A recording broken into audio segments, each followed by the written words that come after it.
everybody, and welcome to RC Galaxy Reviews. So as you might know, about 2 years ago, I got a FMS LC80 LC80, and that was my first RC ever. And I submerged it in water by accidentally, and it broke, and so we did a replacement video for all the parts that needed to be changed. But FMS have added some things in the recent months, such as a driver cockpit and interior, and some other little changes that we'll look at later. And in this review, I'll be telling you about the exterior, we'll be looking at the interior, and under the hood. We'll take it for a drive on my off-road course, and then we'll come back for Marcus's marks, so let's get into it. Okay, let's talk about pricing. And the FMS LC80 LC80 has a price tag of $179 US, and it comes in 3 different colors. We have this blue with a two-tone silver down here. It comes in a bright yellow and just a gray. Personally, this is my favorite color, and my other one was the gray. Now, the yellow one is not available in all countries, but it is available in the US. Let's look at the exterior styling. So we have some lights right there, and they have signals. If you press it one more time, it gets even brighter. Here we have hazards, and then you can turn it off with signals and turn it off again. And it has no signals, which is great for those who do not prefer the signals. And in my last review, I did say that the signals would not turn off, and I was wrong about that. So I'm very sorry. We have a snorkel right here, and then come around to this side. We have a little cockpit with the driver, and it does come with a hat. We have these tires, which are relatively small. They have a good amount of foam in them, and they're not necessarily grippy, but they do the job. And come around to the rear, where we have a spare tire, a ladder, and the lights do work as well. As you can see, there are signals, and when you reverse, they do light up. We have a roof rack, and then some lights right here, which is really cool. And now, let's take a look at under the hood. This vehicle is fully licensed by Toyota and is ready to run with a battery and charger. Now, to open the hood, you just put your finger in the gap, and it is secured by 2 magnets. Here we find our 900 milliamp 7.4 volt 2S LiPo battery, which is nicely secured by this strap. It runs for about an hour, and it provides plenty of power. I really do like this battery. To turn the car on, you push these 2 plugs together, turn the transmitter to on, and then there is a white button near the ESC, which you'll push, and then the car will turn on. You can also see that we have our driver right there. And on the underbody, we have portal axles, metal links right there, and we do have metal portal gears. Our servos over there. And we'll take a look at the ESC, motor, and more once I unscrew all of the screws.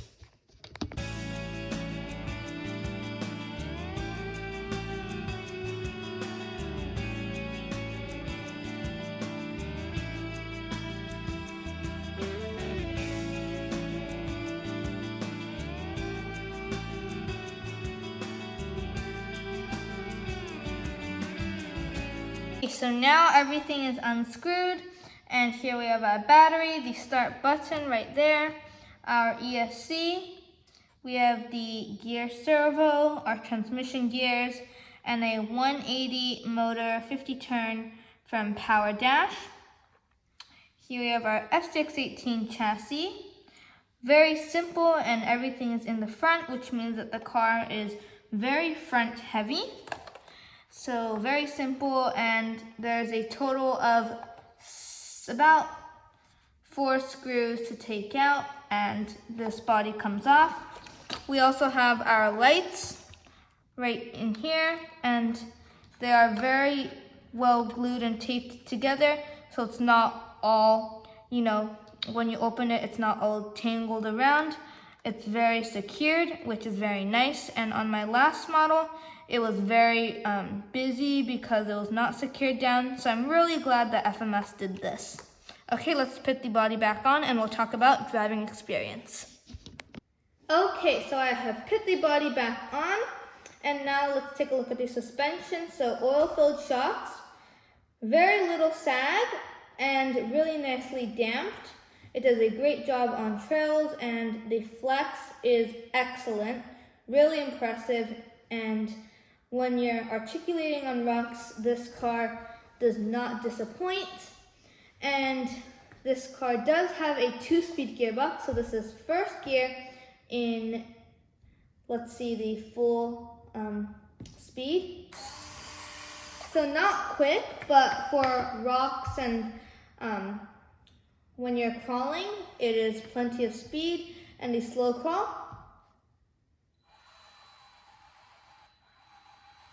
yes, really impressive. And FMS does not disappoint. Really good for a brushed motor, but you could see that sometimes it would kind of chop a little bit.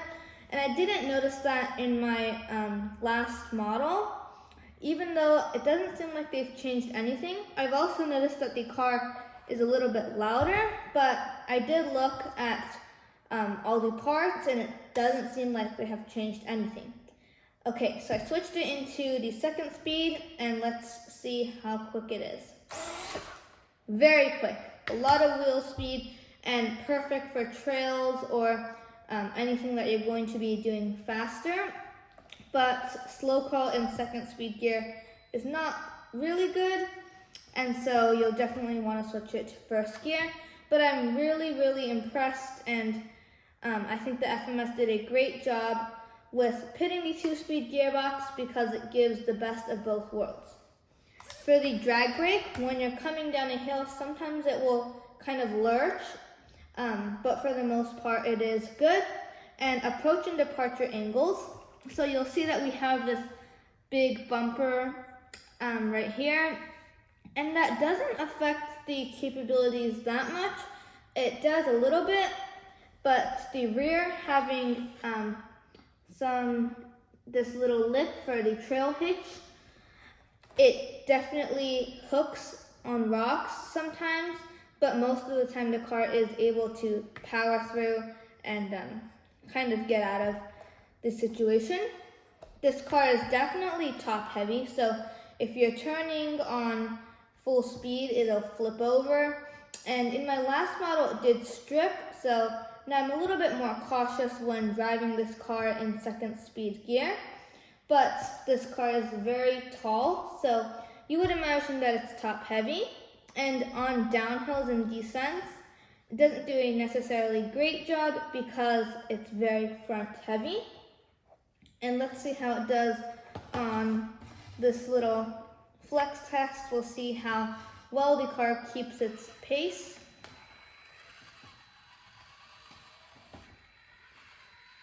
So you can see those portal axles really working there, and it didn't come to a stop. It was very smooth, and that's what I think FMS always does a great job on.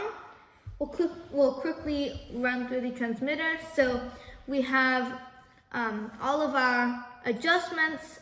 We have the steering trim, the throttle trim, and if you put this one, I'll do it in reverse.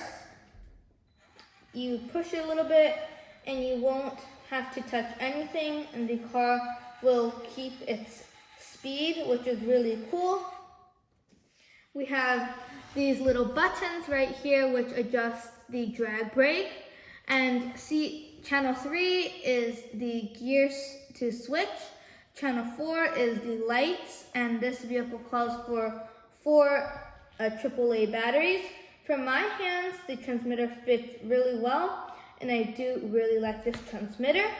Now I hope you do enjoy the driving footage, and we'll see you back for Marcus and Marks.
Okay, this is our 43 degrees ascent on our hill.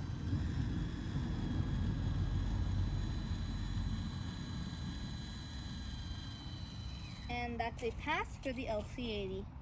Okay, let's see the descent at also 43 degrees. Yep, the car fails because the vehicle is very front heavy.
Okay, we are back from Marcus's Marks. I hope you enjoyed the driving footage. And now let's start. For exterior design, the FMS F618 LC80 gets a score of 8 out of 10. I really like the lights and the scaleism of this vehicle, and I think that everything, and especially the new interior, just makes the car look even better. And I have always loved the LC80 design.